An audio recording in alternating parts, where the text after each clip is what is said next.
All right, today I'm going to be teaching y'all how to throw different pitches with a baseball. I play baseball here at Eastern, Oklahoma. I've been playing baseball since I was probably 8 years old. Probably started pitching around 9, 10-ish when kid pitch started. But today we're going to first start out with a fastball. So I like to throw a four-seam fastball.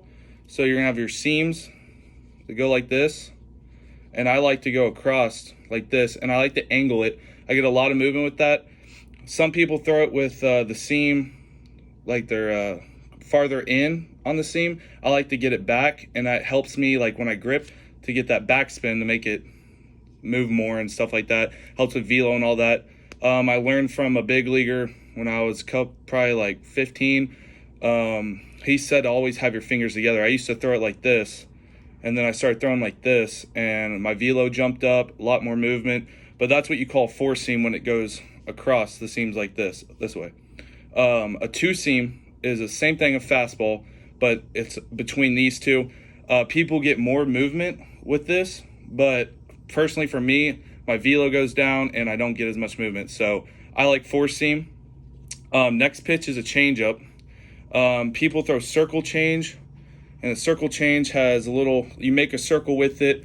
Fingers are kind of like a four seam, except you're not using your pointer in your middle. You're using your ring finger in your middle. I don't throw exactly a circle change. I like to throw it like one, but I take my thumb off and I put it under, and it looks like this instead of having it here. This looks like a fastball out of the hand. It's going to have some downwards movement, a little bit to the side action, but not a ton. It's going to be slower than your fastball, and it's a good, like, if a hitter is early on your fastball, it's a good pitch to throw. The third pitch is a slider. So you're going to want to go across the seam. So here's four seam.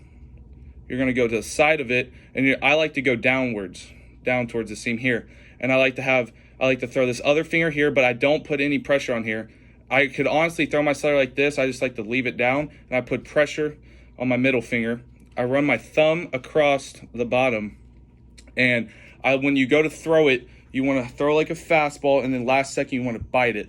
And that gets a lot of late break. It looks like a fastball. You can't see a dot on it. And the dot's what shows a hitter like, oh, this is an off-speed pitch. So on this, it's a tight break. I just started throwing this probably like 6 months ago, and it's been a really good pitch for me. I like to throw it. I don't really like to throw it early in the counts. I just like to throw it for a strikeout pitch. But then my main pitch is my curveball, and it's the same exact thing, except I go farther up on the seams. Thumbs in the same way, and I will actually keep this finger up, and you want to get around it like a 12-6. So it's going to go straight up and down. Velo is going to be down on it, but it's going to get a lot of movement, and you want to get over it. You want to throw it the same way as a fastball. All these pitches you're throwing the same way as a fastball. It's just how your hand is and the grips. That's all it is. But I hope this teaches you something. Go ahead and let me know if any of these work for you, and good luck.